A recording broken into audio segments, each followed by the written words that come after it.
বাবলির রান্নাঘরে তোমাদের অনেক অনেক স্বাগত জানাই। আশা করি তোমরা অনেক ভালো আছো, সুস্থ আছো, আমিও ভালো আছি। তো আজকে আর একটা রেসিপি শেয়ার করবো আপনাদের সঙ্গে। ভিডিওটা শুরু থেকে শেষ অবধি দেখার অনুরোধ করছি।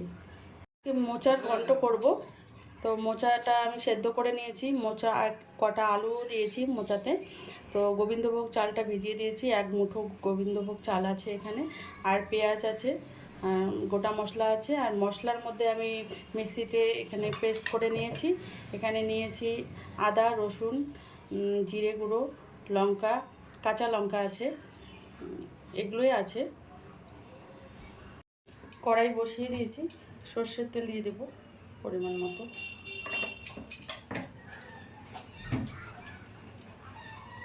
তেল গরম হয়ে গেছে, গোটা মশলাটা দিয়ে দিচ্ছি আর পেঁয়াজ কুচিটা।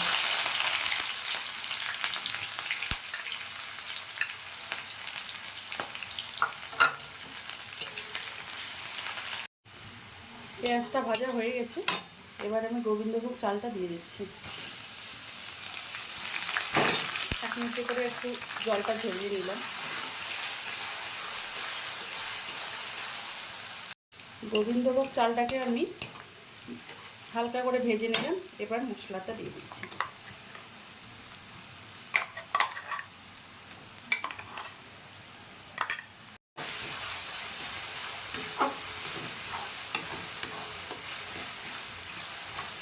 একটু কষিয়ে নেব মশলাটা দিয়ে, কাঁচা গন্ধটা যাতে চলে যায় মশলার। একটু হলুদ গুঁড়ো দিয়ে দিচ্ছি।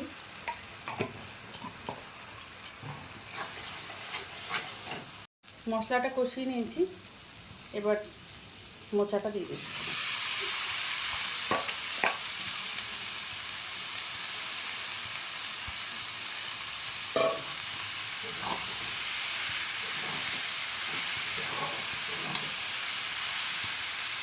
মশলার সঙ্গে ভালো করে মিশিয়ে নিয়েছি, এবার একটু পরিমাণ মতো লবণ দিয়ে দিচ্ছি।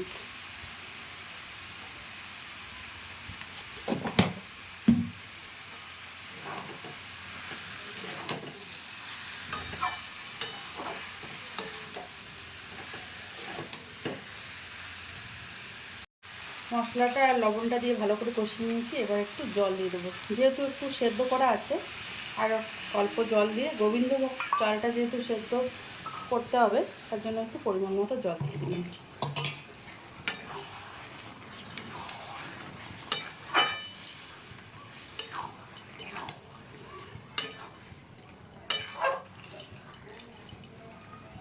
একটু ঢাকা দিয়ে দেবো। ঢাকাটা তুলে নিচ্ছি।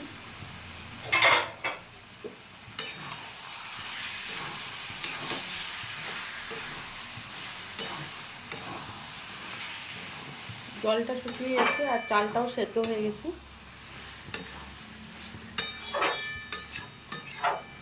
আর একটু হবে, আর একটু শুকনো হবে।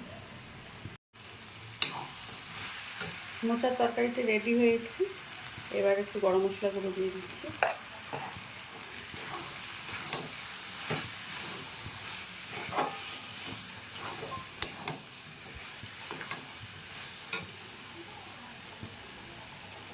ঘি দিয়ে দিলাম একটু।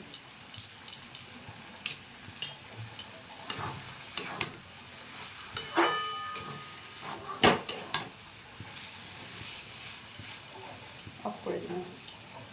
মোচার ঘন্টটা আমি একটা প্লেটে নামিয়ে নিয়েছি। তো আজকের রেসিপি কেমন লাগলো কমেন্টে জানাবেন। যদি ভালো লাগে লাইক, শেয়ার, কমেন্ট এবং সাবস্ক্রাইব করবেন চ্যানেলটাকে। ফিরে আসছি নতুন কোনো রেসিপি নিয়ে, নতুন কোনো দিনে। ভালো থাকবেন, সুস্থ থাকবেন। আর ফেসবুক পেজ থেকে যারা দেখছেন, পেজটা ফলো করে দেওয়ার অনুরোধ করছি। ধন্যবাদ।